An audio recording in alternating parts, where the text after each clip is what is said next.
가족이 함께 읽는 신앙낱말 사전 5번째 시간입니다. 오늘 함께 배울 신앙낱말은 바로 믿음입니다. 교회 안에서 믿음이라는 신앙낱말을 참 자주 듣고 자주 사용합니다.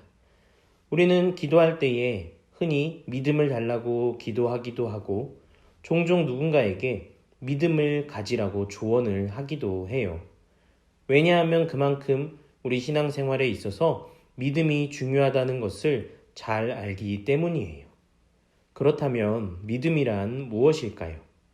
믿음이란 하나님과 하나님께서 우리를 위해 행하신 모든 일을 성경에 기록된 대로 알고 받아들이는 거예요. 먼저 우리는 하나님의 살아계심과 거룩하신 성품을 알고 믿어요. 그리고 하나님께서 우리를 선택하시고 우리의 구원을 위해 이 땅에 예수님을 보내주신 일을 알고 믿어요. 또한 기록된 성경 말씀이 참이라는 것과 성경에 약속된 모든 일들을 이루어 주신다는 것을 우리는 알고 믿어요. 이 세 가지를 모두 알고 믿는 것이 참 중요해요. 믿음은 자기 안에서 만들어진 확신이나 철학이 아니에요. 근거 없는 희망이나 긍정적인 생각도 믿음과는 거리가 멀어요. 믿음은 내가 아니라 하나님께 근거를 두고 하나님께로부터 시작되는 거예요.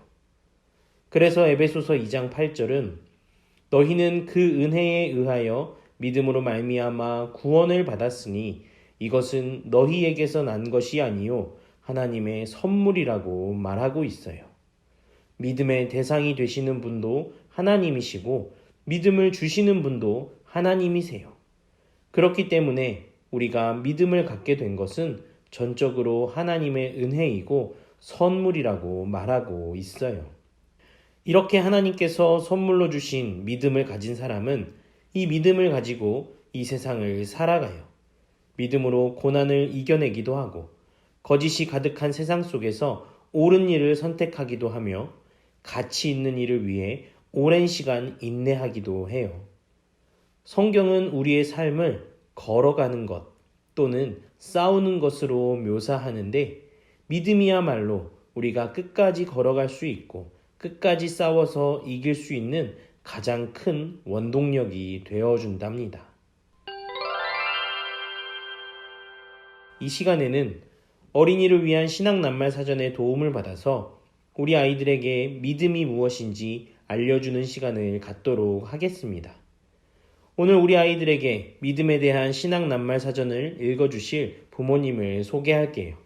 멋진 새아들 강은이와 강헌이와 강여비의 아빠 엄마 되시는 임정훈, 이보은 집사님입니다.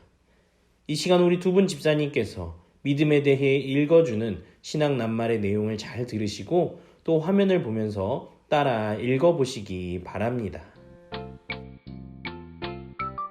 아빠, 엄마, 믿음이 뭐예요?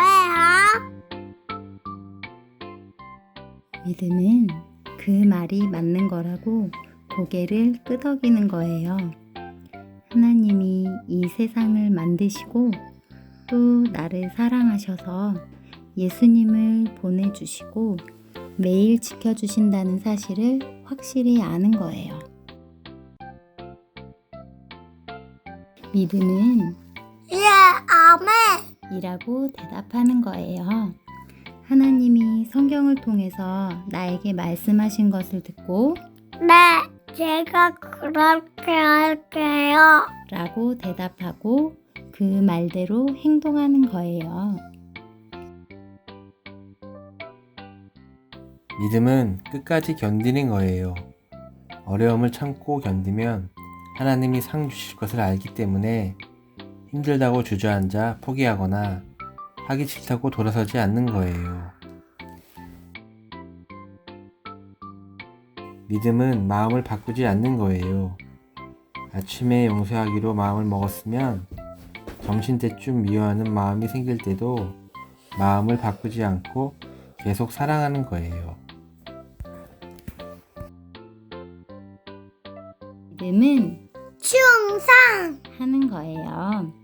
군인들이 나라를 사랑하기 때문에 정성스럽게 나라를 지키는 것처럼 사랑하는 하나님이 나에게 맡기신 것이라면 작은 것이라도 책임지고 정성스럽게 다 하는 거예요.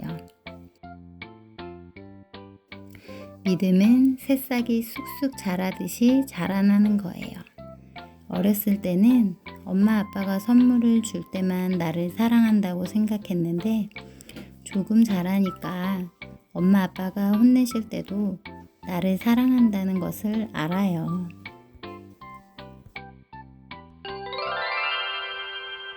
자, 어떠셨나요? 아이들의 언어와 생활 속 상황과 사건을 활용하여 믿음에 대해서 말해주면 우리 아이들이 훨씬 더 쉽게 믿음이 무엇인지 이해할 수 있을 거예요. 이제는 우리 부모님들이 실천하실 차례예요. 첫째, 오늘 배운 내용을 꼭 한번 아이들에게 말해보세요.